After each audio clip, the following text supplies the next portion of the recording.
So how can you fix your bumpers being glitchy on an Xbox One or an Xbox Series X controller? So as long as you can still hear an audible click, there's a good chance that you can revitalize this without having to solder on a new button. So first you'll take that piece off. Now on pretty much all of them, you can access the buttons pretty easily without taking the entire controller apart. The core controllers for the Series X, they do have a little bar here that'll make it harder, but on all the Xbox One controllers and on the Elite Series 2 controllers, it's really easy to access this without having to remove the board. If you do want to take the board all the way out, if you're having trouble, you'll take these two screws out here, unplug this, and then this bottom board has 6 screws holding it in. You can watch my video on installing custom buttons for a full disassembly. But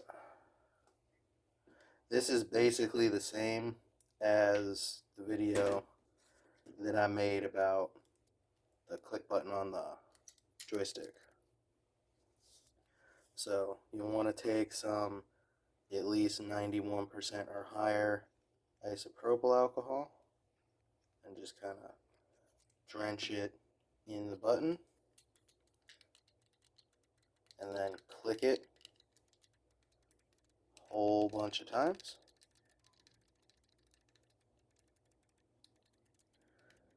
That'll kind of help get any gunk or anything out from in there. And that should, you might want to let it sit for a day. Sometimes, for some reason, about half the time when I do this, the button will be always registered if I go to test it immediately after. But if I let it sit for a day or two, then the button starts working normally again. Now, something that I like to do is to come in with some dielectric grease spray and just hit that a little bit and then do the same thing. But you don't really need to do that, so I just like to do that because it seems to help it work more reliably.